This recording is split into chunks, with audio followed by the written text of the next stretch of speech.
Thank you so much, Jennifer and Julia, for being here today with me. How are you two doing? Great. Great. Excited to be here. So you are currently in about a week from opening night of Tuck Everlasting. How has the rehearsal process been so far, Jennifer? I think it's been amazing. I'm a little exhausted as as a director, the set designer, chief cook and bottle washer kind of person. I don't know how Julia might be the better one to ask that question. No, Julia, how's that rehearsal process going? well, Jennifer has been wearing many hats. So, yes, she's been as busier than I can imagine, but it's very exciting. I think we're all just overjoyed to see it like coming together and like all of the pieces are finally coming into place. And we're just excited to get audiences in the seats now. I mean, absolutely. I'm so excited for this story. I grew up at a very young age reading this book, and this is one of my favorites. So to see it, I've never seen the musical before, so to see it on stage is going to be super, super exciting. And from what I understand, Jennifer, you're kind of like the Tuck Everlasting expert, is what Sarah was kind of telling me. I have spent a lot of time with this show. 2 years maybe since I discovered it. I did not read the book when I was a kid, because it was written a long time ago. I was born a long time ago. Anyway, but when I found the musical, then I went to the book, and I love the book, and I love how the book informs the musical, and the musical helps the book be even better. I don't know. I'm not being very eloquent right now, but I think Julia might agree with me that No, that's okay. it's just the things that in the book enrich what you see in the musical. So if you've read the book, you're going to get way more out of the musical than you might otherwise. You're still going to enjoy it, even if you didn't read the book. It's okay. But yeah, so ask us anything. Julia, were you familiar with the novel or even the movie prior to being in the show? Or the musical for that matter? Yeah, a little bit of each. So I had read the book once before, and then I reread it right as we started rehearsals just because I was really excited about it and I wanted to kind of refresh my memory. And I had only seen the movie once, but I remembered it being like so different. So I was like, okay, don't go down that road again because it's just a different version of the story. And I only knew a few of the songs. So it was really nice kind of like rediscovering and putting all of them in the context of the story. Because I knew just like a few, like one of Winnie's big songs, one of Miles has a big, beautiful song that I love, like just a couple here and there throughout the show. But to have them all in the context was lovely. Um, yeah. So what drew you to auditioning for this show? So it's actually a funny story. The our lovely choreography team, so Ashley and Keith, who are our choreographer and assistant choreographer, I have worked with before, and they drew me into the fold here, and I am so happy they did because I had this and another show on my radar at the same time, which had conflicting schedules, and once Sure. they were like, "Be here," I was like, okay, I'll be here.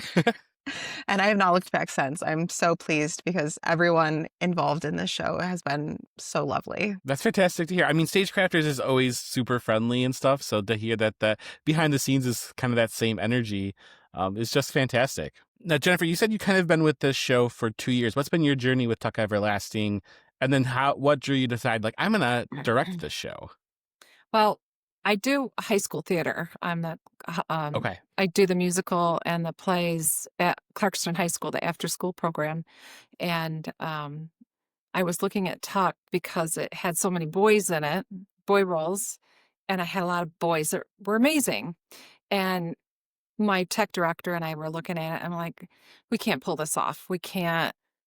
Technically, we neither one of us had ever seen it. She didn't know what the set. We do it totally student built, and so we put it aside. She said, when I can see it, maybe we'll do it. So I'm like, well, I'll go find a theater that can do the tech. And so I pitched it to Stagecrafters, and here we are. So that was just short of a year ago that I pitched it to Stagecrafters, and they agreed to let me give it a go. I've directed at Stagecrafters before on the second stage, much Okay. smaller show, but this is my first main stage there. So, That's but I've incredibly been a exciting.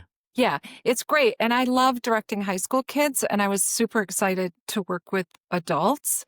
And Julia, don't take this the wrong way because you're lovely. But sometimes the high school kids are a little easier to, and I do have some high school youngers in our show.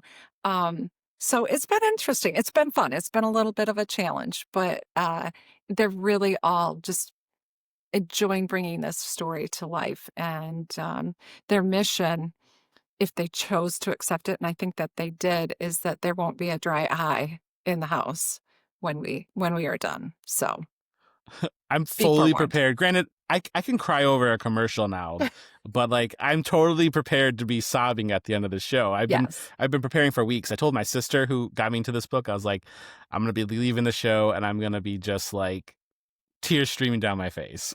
In a good way. In a good way. Yeah. Absolutely. That's what we Yeah. want. Yeah. Yeah.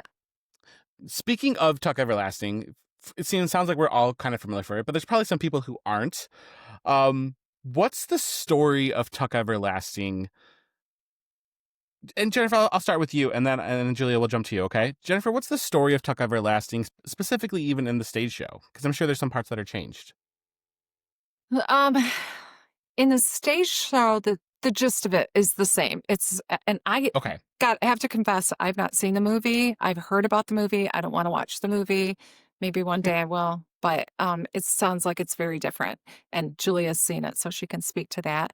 But it's a story about a young girl who, in the day in 1893, her father has passed away, different from the book, and she's tired of being cooped up. She wants adventures. She wants a friend, and she gets mad at her mother because the fair is coming to town, and her mom says, "No, you can't go to the fair. We still have basically protocol in the time. You can't." And so she runs away, and she runs into the woods, and she meets the youngest Tuck, Jesse Tuck, in the woods, and discovers the secret as part of the story. And she is given the choice to join this family that has received this gift of everlasting life that she's looking at as a gift. And she is led to be told that is actually a curse, that no, you don't want to live forever. And the youngest, Jesse, who also doesn't have a friend because he's 17 and will be 17 forever and ever. And the Tucks in their responsibility don't share with anybody. They don't, like, they live life, but they move on before people catch wind that they're living forever. And Jesse tells Winnie, "Take this water and wait for me for 6 years, and I'll come back and I'll get you, and we'll live together forever at the same age. We can be married. We can enjoy life. We'll have a friend in each other." And her decision, as you know from reading the book, but I won't give it away for people who might be watching. She's torn between having everlasting life with this one friend that she's met, or continuing a normal journey, the circle of life, the wheel, the mother, daughter, grandmother, the cycle continues. So time, there's a song called Time, and time is a big theme in our set. It's in the show, the wheel, anything round. Sure. Because we're talking about time. What would you do if you could live forever? What would you do with your time? So, Julia, what I love about this story is that it's very similar to a lot of like vampire stories. I feel like with the immortality and like being tempted with like what's it like to live forever. Mhm. But the heaviness of this is told in a very beautiful way because it's presented to almost a child, Mhm. and what does a child do when they're tempted with living forever? How does that kind of speak to you as you're going into the show? Yeah, that's a great point. I think, I mean, I agree with you. It's told in such a beautiful way. And I love that we see this idea told from the point of view of all the Tucks who have their own ideas about what it's like to live forever, and they kind of have their own feelings about it, and they present that to Winnie, and they're like, you know, this is what it means to this could be the positive side of it, this could be the negative side of it. And uh, some of them are more adamant about why life is more meaningful to for it to be a brief chapter, for it to have a beginning and an end. And others think that, maybe it could be a big old adventure to just to live on and on and on. And that's something that Winnie really has to sit with and ponder. And truthfully, too, I like that they, like, depending on what age you are when you're approaching this project, even if you've read the book, if you read the book again, and there's always, you almost can relate to a different character every time, seeing it as an adult and reading it as an adult, I almost understand Ma Tuck a lot more than, Jesse seemed to have the answers when you're like a teenager and you're a kid, of like, yeah, who wouldn't want to go have a big adventure Mhm. and see the world. And the fact that Winnie has the wisdom, she's very wise, and we'll leave it at that, for her age. Um, but I think a lot of people could be tempted to kind of give in to what Jesse's offering there. Yeah, Definitely. and I think from what Julia's to expand on what she was saying about the four tucks are very distinct in the way they are dealing with a situation.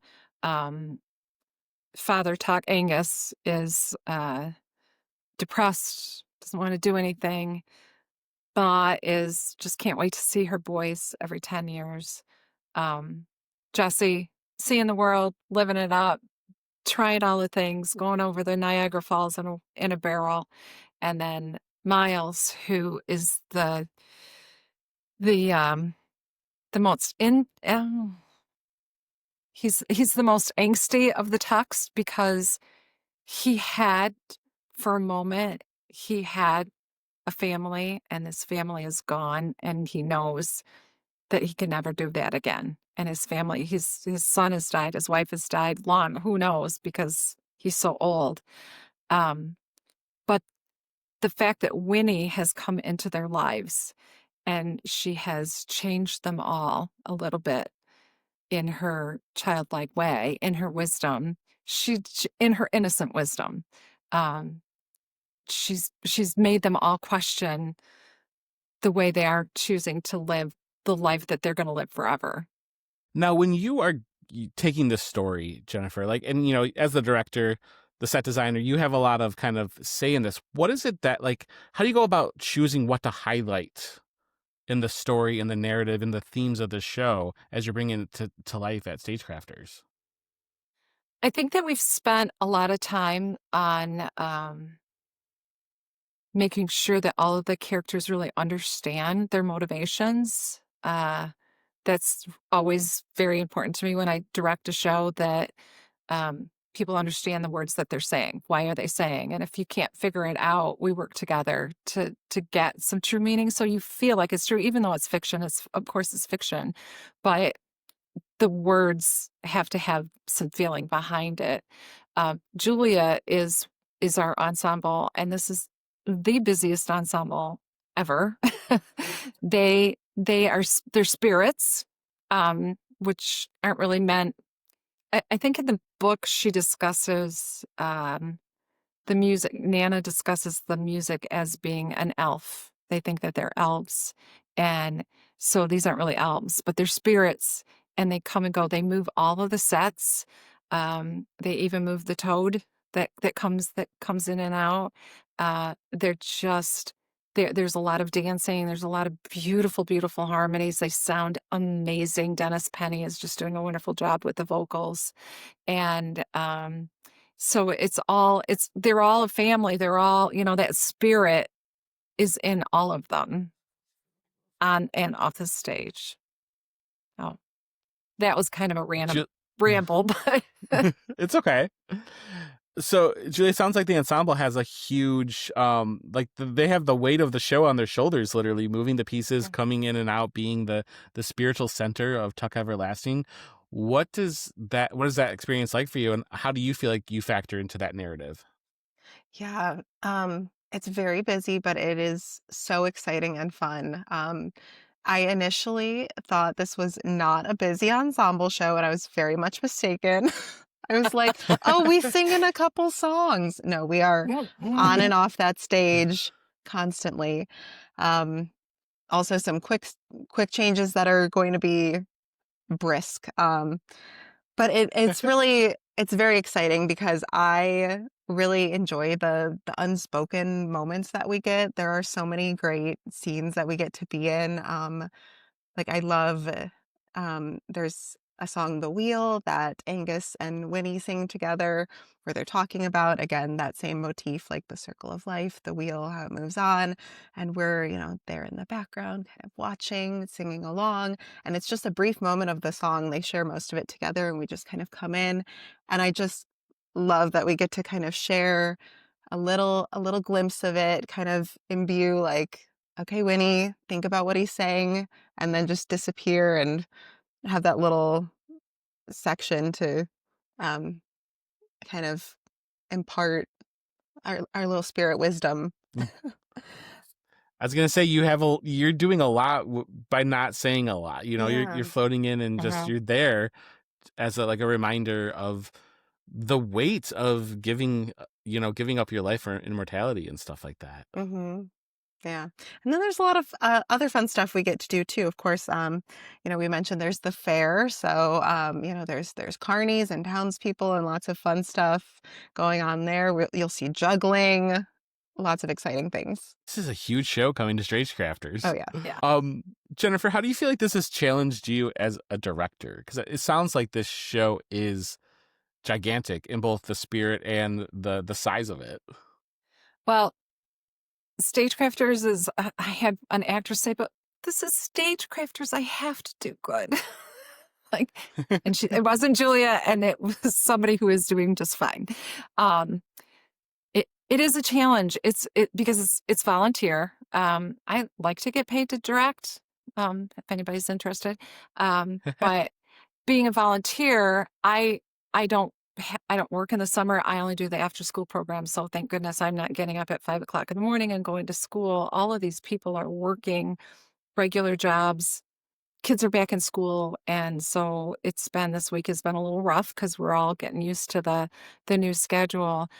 So I've had time this summer to do the work on the set and make plans and do this kind of thing. I was at a bookstore a couple of days ago, which was super fun. But the challenge is making sure that everybody feels like they're really part of it and really making their own decisions that work with everything else. And really, um, one of my comments after we work a number or after we run an act or whatever is, how's that feel to you? Because that's more important sometimes than how I feel about it. It's like, oh, we hated it, or we had a problem over here and I can fix it that way instead of me seeing the problem. They know or something goes really good. That was really, really beautiful thing. It made me cry backstage, whatever. But how they feel is important. And working with, they say there's a saying that you should never work with children or dogs. We have a toad that it's not really a toad, obviously. And we have teenagers who are amazing. The weight of my show is on a 12-year-old girl who's awesome. Josephine is doing an amazing job, and a 10-year-old boy. So we have a toad, a 10-year-old, a 12-year-old, some teenagers, and then we have adults up to not quite as old as me. So the mix of all of this has been really interesting. And it's fun to see how they help each other out and So far, unless they're keeping it a secret from me, the they've all gotten along great. There hasn't been there hasn't been drama off the stage, and that's important because that shows up on stage if that starts happening. So far, For knock sure. on wood, we've been good that department. You're so close to the end goal here that let's hope it stays that way. Yeah. Julia, how has this show pushed you in your craft? Oh, yeah, that's a great question. I've been really enjoying all the different dancing. I mean, this is again a really dance heavy show. So, even though we're doing a lot of singing, we are the choreography is not simple. We are really doing a lot of heavy dancing through the singing. So, that's been a fun challenge to, really work on my cardio and yeah, pushing myself in that way. And also, we have some really, really strong dancers too. Shout out to Stella, who's an incredible dancer in the ensemble and like has a beautiful featured role that everyone will see. Um, and so, watching her dance and the way she performs as she dances, that's like, just a fun, uh, something to watch and push myself to be like, okay, get up to her energy, because I love watching her perform. I love that, I love that just talking about the energy of this entire cast. It sounds like everybody is super excited to bring this show to life. Um, with there's so many themes, a lot of heavy themes. Julia, what theme do you feel like resonates the most with you? Man, what a big question. Every once in a while, I gotta throw a good I one in there, know. No, it's a really good one. Um, I mean, obviously, we keep talking about it, but that like constant motif of just time that is continual in the musical and in the book. Um, and also kind of pairing along with that too. I think it's kind of that what if, because a lot of us have that in life. Like I'll look back and I'm like, oh, if this thing hadn't happened in my life, I wonder what I would be doing right now. Or like if I hadn't moved, I wonder what my life would have been like going to that school. If I hadn't made that choice, I wonder what I would be doing right now. And of course, none of those things are quite as big as the choice that Winnie makes, but Sure. having that what if is such a relatable thing to everyone because we all have things that we wonder about and choices that we make in life. Um, and I think that will resonate with a lot of people when they watch the show. Mhm. It probably speaks to why the show is so timeless. I mean, we're going on 50 years of this novel. Yeah. I think I did my math right there. 50 years. It is 50 years Exactly. this month. Yeah, it's exactly. It Okay. was released in 1985, right? Yeah, 19 in September 85. So it's stood that long, and there's something obviously that people keep coming back to, and it has to be this what if, the possibilities. But Jennifer, how about for you? Which themes do you feel like really resonate with you as you're kind of working this show out? Think there's a line in The Wheel that Angus says, you don't have to live forever. You just have to live. And I get verklempt when I even think about it. These guys, tears have happened so many times in all a good way. But um doing the things, don't put off doing the things that mean something to you that will be meaningful to others. I could have not done this. I could have just, it's been my entire summer since June. We auditioned in June and we're going up, Okay. you know. So, but I love doing theater. I love working with these people, and I encourage anybody, whatever your limitations are, there's a way to do things that are truly living, that are truly, instead of being locked in your phone or worried about the news of the day. Um, it that's not living. It's like, let's go touch some grass and let's go to theater. Please come to our shows. These people have worked so hard on it and it's so beautiful. But that's the thing is live your life and enjoy every minute of it, because yeah, you might live to 100 or more if you're a tuck and you've discovered the spring, but you might not. And that's okay if you use the time that you have to the best you can. I can't think of a more beautiful way to end this interview. That was like the perfect answer. And it perfectly encapsulates not only the energy that everybody's putting into this production, but the show itself. I mean, this is going to be a beautiful, beautiful production, and absolutely everybody should go see it because you all are putting your blood, sweat, and tears into bringing this story alive. So thank you both, Jennifer and Julia, for being here. I'm so appreciative to talk to you, and I'm so excited to see this show when it arrives to Stagecrafters next week. Thank you, Brian. Thank Thanks for you. having us. So Tuck Everlasting arrives at Stagecrafters on September 12th and runs through the 28th. So get your tickets now, and we'll see you at the show.